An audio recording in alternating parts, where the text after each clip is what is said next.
WorldCoin kembali jadi perbincangan hangat setelah proyek milik CEO OpenAI Sam Altman dipegukan di Indonesia.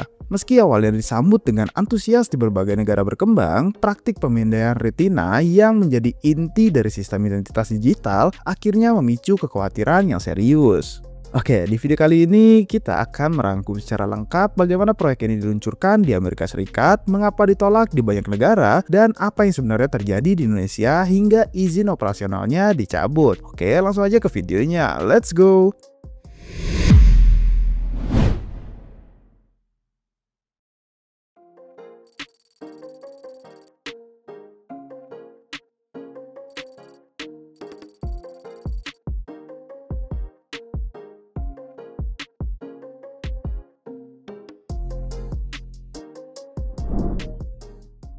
Peluncuran di Amerika Serikat. WorldCoin secara resmi diluncurkan di Amerika Serikat pada awal Mei 2025. Nah, proyek ini memperluas jangkauan pemindaian iris mata atau scan mata melalui perangkat yang disebut Orb ke 6 kota besar, yaitu Atlanta, Austin, Los Angeles, Miami, Nashville, dan juga San Francisco. Warga yang memindai iris mata mereka akan mendapatkan World ID serta imbalan berupa token WLD yang dapat digunakan dalam berbagai layanan aplikasi digital. Nah, tujuan utama WorldCoin adalah menciptakan identitas digital global yang dapat membedakan manusia dari robot di era dominasi AI. Di Amerika Serikat, peluncuran ini diterima dengan tenang, bahkan didukung oleh kerangka hukum yang lebih ramah terhadap teknologi baru. WorldCoin juga memperkenalkan kartu debit berbasis WLD yang didukung oleh Visa serta fitur identifikasi di platform seperti Reddit, Telegram, dan juga Minecraft. Liam Horn, penasehat World Foundation, menegaskan dalam konferensi Konsensus 2025 bahwa teknologi Orb menjaga privasi karena data tidak pernah meninggalkan perangkat. Di sisi lain, Amerika Serikat dianggap sebagai lingkungan yang ideal untuk adopsi sistem identitas digital karena regulasi di bidang AI dan juga blockchain yang dinilai cukup terbuka. Negara yang menolak WorldCoin. Namun, berbeda dengan Amerika Serikat, banyak negara lain justru menentang keras keberadaan WorldCoin. Nah, proyek ini mendapatkan penolakan luas di berbagai wilayah karena dianggap berisiko terhadap privasi dan keamanan data. Sejumlah negara seperti Spanyol, Jerman, Portugal, Brazil, Kenya, Hong Kong, Kolombia, dan Indonesia yang telah secara resmi membatasi atau melarang layanan WorldCoin. Di Spanyol, Otoritas Perlindungan Data memerintahkan penghentian pengumpulan informasi biometrik setelah menemukan praktik yang dinilai melanggar privasi anak-anak dan ketidakterbukaan atas mekanisme penghapusan data.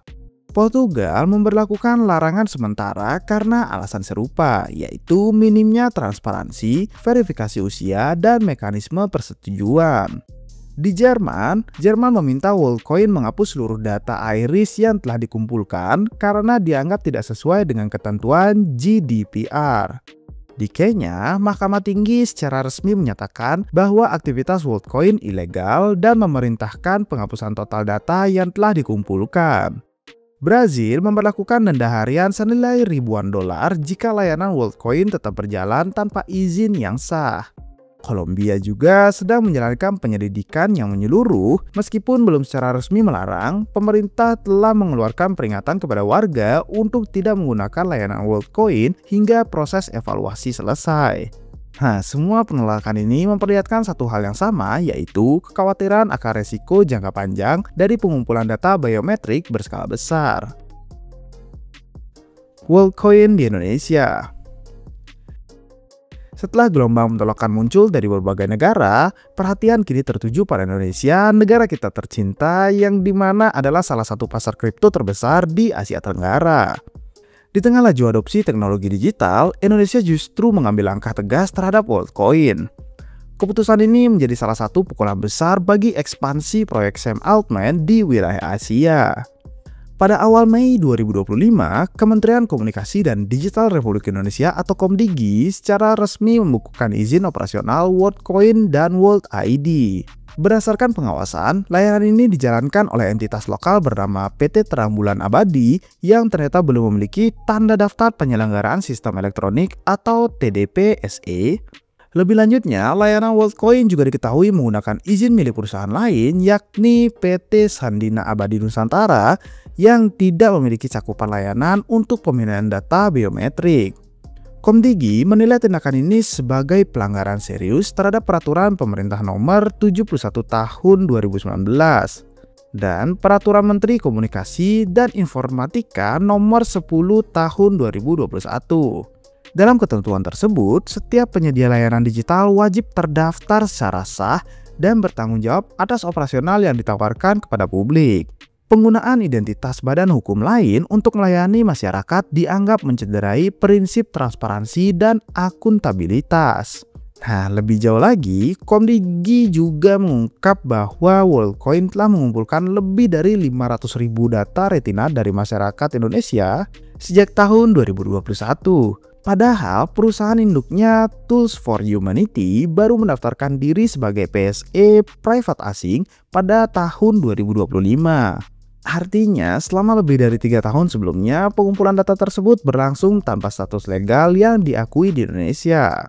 Fenomena scan retina ini dilakukan melalui sejumlah titik layanan, termasuk ruko-ruko yang tersebar di beberapa daerah. Warga yang datang ditawari imbalan uang tunai ratusan ribu rupiah setelah memindai mata mereka. Dalam beberapa kasus, warga mengaku datang kembali untuk klaim kedua.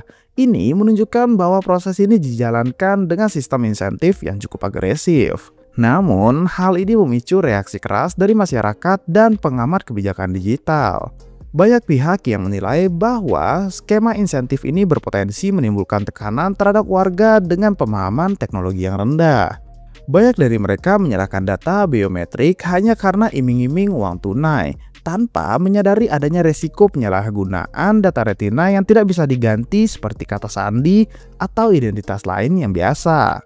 Komdigi menegaskan bahwa data retina termasuk data pribadi spesifik yang harus diproses dengan persetujuan eksplisit, sistem perlindungan yang berlapis, dan kontrol penuh dari pemilik data. Aktivitas yang tidak memenuhi unsur ini berpotensi melanggar Undang-Undang Nomor 27 Tahun 2022 tentang perlindungan data pribadi. Setelah pembekuan izin diumumkan, seluruh aktivitas pemindahan retina WorldCoin di Indonesia telah dihentikan. Komdigi memanggil pihak Tools for Humanity pada 7 Mei 2025 untuk memberikan klarifikasi langsung terkait aktivitas pengumpulan data, skema bisnis yang dijalankan, dan bentuk kerjasama dengan entitas lokal. Klarifikasi tersebut masih dalam tahap evaluasi internal oleh tim pengawasan ruang digital Komdigi dan keputusan akhir akan diumumkan dalam waktu dekat. Nah, saat ini status WorldCoin di Indonesia masih dibekukan. Layanan ini tidak diperbolehkan beroperasi dan izin elektronik yang sebelumnya digunakan dianggap tidak sah. Langkah Komdigi ini tidak hanya berdampak pada keberlanjutan proyek, tetapi juga memberikan sinyal kuat kepada seluruh pelaku teknologi global bahwa kepatuhan terhadap kerangka hukum Indonesia adalah keharusan yang mutlak. Bagaimana nasib WorldCoin? Dari sisi proyek dan juga token, WorldCoin mengalami tekanan besar-besaran. Setelah mencapai harga tertinggi di atas $11 pada Maret 2024, nilai token WLD turun berada di sekitaran $1,1 per video ini dibuat ya. Nah, selama 1 tahun terakhir, penurunan nilainya mencapai lebih dari 75%. Meski masih beroperasi di beberapa wilayah, proyek ini kehilangan momentum global akibat tekanan penolakan dari banyak negara. Walaupun mereka telah memperkenalkan fitur personal custody dan juga audit independen, banyak pihak menilai langkah tersebut belum cukup untuk mengatasi akar masalah terkait privasi dan keamanan data. Tapi setidaknya komitmen transparansi mereka dibuktikan lewat kode yang open source atau terbuka dan bisa diverifikasi via GitHub. WorldCoin juga meluncurkan Orb Mini, versi kecil dan portable dari perangkat pemindaian iris mereka. Namun bukannya mendapatkan pujian, perangkat ini justru menuai kritik dan sindiran luas di media sosial karena dianggap menyeramkan, tidak praktis, dan memiliki nilai etika yang meragukan. Oke guys, so gimana menurut kalian tentang kontroversi dari Worldcoin ini? Apakah menurut kalian ini aman atau sebaliknya? Atau mungkin dari kalian sudah ada yang datang untuk scan mata dan mendaftar? Berikan pandangan kalian di kolom komentar ya guys. Oke, sekian aja untuk video hari ini. Jika berasa video ini bermanfaat, jangan lupa like dan share ke teman kalian ya. Dan as always, jangan lupa subscribe biar gak ketinggalan konten-konten menarik seputar kripto dan juga market dari Revolut Rupiah. Oke, sampai jumpa di video-video selanjutnya. Cheers!